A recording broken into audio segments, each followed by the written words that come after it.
Salut, donc maintenant nous allons parler de Microsoft Teams. Alors, Microsoft Teams, c'est la solution pour faire des meetings, chatter, enfin faire plein de choses. Et c'est vraiment une solution de plus en plus utilisée dans le monde. Donc vous voyez, c'est ce produit-là, Microsoft Teams, hein. Donc là j'ai Teams avec mon chat, mes Teams, calendrier, calls. Enfin j'ai plein de choses ici. Donc on va le voir un petit peu la partie surtout admin, hein, évidemment, du cours. Alors première chose, pourquoi utiliser Teams? Et oui, pourquoi l'utiliser, hein? Bah, c'est utilisé par des personnes et des équipes qui souhaitent collaborer en temps réel avec le même groupe de personnes, hein. C'est le but de Teams. Surtout aider les équipes qui cherchent à itérer rapidement un projet en partageant des fichiers et en collaborant. Donc c'est vrai que c'est quand même pas mal. Là où SharePoint permet principalement de travailler sur des documents à plusieurs, là on ajoute la vidéo, l'audio et pas mal de choses. Et, on utilise et on peut ajouter dans Teams un ensemble d'outils qui permet de travailler dans un espace de travail comme Planner, Power BI, GitHub, etc. Tout. Alors, n'oubliez pas que si SharePoint Online n'est pas activé dans votre tenante, les utilisateurs Teams ne peuvent pas partager des fichiers en équipe. D'accord, donc ça c'est important. Et les utilisateurs dans le chat privé ne peuvent pas non plus partager des fichiers car OneDrive Enterprise, qui est lié à SharePoint, est requis pour cette fonctionnalité. Ok, donc là c'est important de connaître, de savoir qu'il faut avoir SharePoint Online et puis la partie Exchange également. Alors, pourquoi est-ce que on dit que SharePoint et OneDrive sont complètement liés à Teams?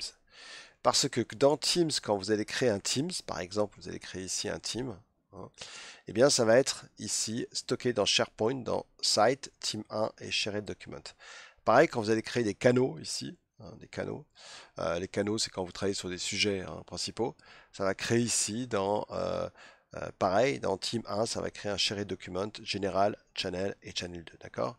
Donc, très important, je le redis, si SharePoint Online n'est pas activé sur votre tenante, les utilisateurs Teams ne peuvent pas partager les fichiers en équipe. So, it's not possible, hein. Donc, ça, on vient de le voir, c'est très important.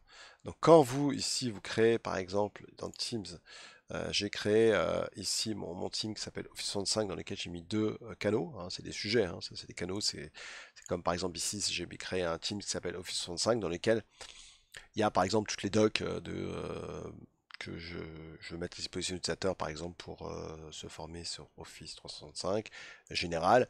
Après je pourrais mettre ici créer un autre channel, ce qu'on appelle un canal, hein, et dire bah tiens je veux un canal cette fois-ci sur par exemple toutes les informations qu'on peut trouver sur on va dire par exemple Exchange Online, pourquoi pas ici, et puis je peux dire c'est est-ce que c'est privé ou pas.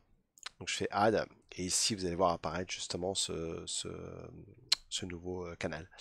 Et ça, bah, ça crée automatiquement évidemment dans SharePoint Online ici un lien, donc c'est complètement lié. OneDrive et Exchange, même principe, hein, eh bien, il faut pouvoir stocker des fichiers. Et donc là, c'est le même principe. Donc quand vous avez OneDrive for Business, vous voyez qu'ici, par exemple, vous avez le chat, user, et dans user un document, il y a tout ce qui est chat. Donc vous pouvez retrouver toutes les informations de chat. Donc ça aussi, c'est important. Alors, évidemment, pour pouvoir utiliser Teams, chaque utilisateur doit être activé pour la création de groupes Exchange Online, SharePoint et Office 65. Et ça se fait au niveau des licences, hein. Ça, on en parlera après, un peu plus tard, au niveau des licences. Ok, alors les clients. Il y a trois types de clients. Les clients que vous pouvez trouver, il y a le client web. Ce client web, c'est le plus utilisé aujourd'hui, hein. C'est vraiment, voilà. Et pour se connecter au client web, tout ce qu'on fait, c'est qu'on tape cette adresse-là. Donc il suffit de taper cette adresse-là à partir de n'importe quel navigateur. Donc si je vais ici et que je tape cette adresse-là, eh bien je me connecte à Teams. En faisant ça, en fait, compte, bah, il vous demande un compte ici pour vous connecter, hein. Je sais pas, imaginons que je me connecte avec ce compte-là. Voilà, et là vous arrivez dans teammicrosoft.com. Et puis en général, il va vous demander si vous voulez utiliser le client lourd, hein. Moi, je préfère, vous voyez, donc il me dit, est-ce que tu préfères récupérer le client lourd? Le client lourd, c'est celui-ci, hein. Et ça, c'est le client lourd, hein. Donc ça veut dire que c'est le client qui a été installé avec Office 365, par exemple. Donc Get to Windows Apps ou utiliser le web app. Quand vous utilisez le web app, il n'y a rien besoin d'installer, il n'y a pas de plugin, il n'y a rien du tout, d'accord? Donc oui, donc là c'est vraiment le client, vous voyez, on trouve ici le client web. Et ce qui est top, c'est que le client web, franchement, entre nous, fonctionne carrément, enfin, a exactement le même look que les clients lourds, hein. Donc c'est vrai que moi, alors ça dépend, hein, ce qu'on conseille, mais c'est vrai que avoir le client lourd, ça apporte quand même pas mal d'avantages. Mais le client web, franchement, permet de faire exactement la même chose. Oui, là, j'ai le client web ici. Alors, il n'y a pas besoin de plugin pour se connecter. Ça marche avec quoi? Ben, ça marche avec euh, tout ce qui est Internet Explorer, hein. Donc le seul truc c'est que avec IE11, tout ce qui est meeting et appel n'est pas supporté, hein. Euh, donc ça veut dire que si vous avez IE11 par exemple, Internet Explorer version 11, ben, automatiquement il va demander de télécharger le client lourd parce que c'est pas supporté par exemple, hein, par IE11. Sinon, hop là, oula, ce que j'ai fait là. Donc là je suis carrément parti, mais alors très très loin. Teams, on était où là? Un client lourd, hein. Déploiement de Teams, ça n'a rien à voir, excusez-moi. Excusez-moi. Voilà, donc client lourd ici. Attends, on va faire ça, voilà, 124. Voilà.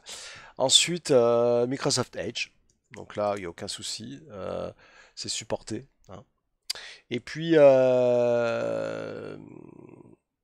tout ce qui est Chrome, il faut avoir en fait compte dans la version de Chrome. Euh, Dans la version de Chrome, en fait, compte c'est supporté. Donc tout ce qui est meeting, hein. Évidemment, tout ce qui est meeting est supporté à partir de la version 59 ou plus. Et la partie calling, donc ça veut dire le fait de pouvoir appeler, va être supporté dans les prochaines versions. Et puis Firefox, c'est supporté. Par contre, tout ce qui est, toujours pareil, hein, tout ce qui est call et meeting, et le meeting ne sont pas supportés dans Firefox, donc il faut télécharger client lourd. Vous voyez, donc il y a quand même des choses à comprendre, hein, au niveau des prérequis. Alors ça change tous les jours, hein, donc peut-être qu'aujourd'hui ça a changé, mais enfin voilà. Ensuite, vous avez le desktop client. Le desktop client, c'est le client lourd. Donc vous pouvez le télécharger là, dans téléchargement. Vous voyez, HTTP Microsoft téléchargement. Donc c'est download, hein, l'adresse exacte. Je vais remettre l'adresse exacte ici parce que c'est pas la bonne adresse. Alors, attendez, je fais juste un copier-coller. Voilà, donc on va mettre la bonne adresse ici parce que la bonne adresse c'est pas ça, c'est ça. Hop là, hop là. Voilà. Donc là vous voyez l'adresse ici, je vous la mets en gras. Bon, de toute façon vous pouvez accéder au slide, donc c'est pas un souci. Et puis, les droits administrateurs ne sont pas requis pour installer le client Teams sur un PC, mais sont requis sur un Mac. Voilà. Bon. Donc, donc ça, c'est le client lourd. Pour le client lourd, il vous faut minimum version 7, 32, 64 bits, macOS 10, 10. Et puis vous avez besoin d'avoir le Dead Framework 4.5. Ensuite, vous avez les mobiles clients. Donc les mobiles clients, c'est supporté sur Android, iOS et Windows. Voilà. Voilà, et on peut même le distribuer à travers du MDM si on veut. Et puis n'oubliez pas que les clients sont actuellement mis à jour automatiquement par le service Teams sans cette information d'administrateur. Donc ça c'est quand même génial. Voilà, donc ça c'est la première chose. Donc vraiment la partie explication de Teams. On va passer maintenant à la vidéo d'après. On va parler de la partie téléphonie, donc appel téléphonique. Ok, donc là je vais arrêter cette vidéo là et on se retrouve dans la partie téléphonie. Merci, ciao.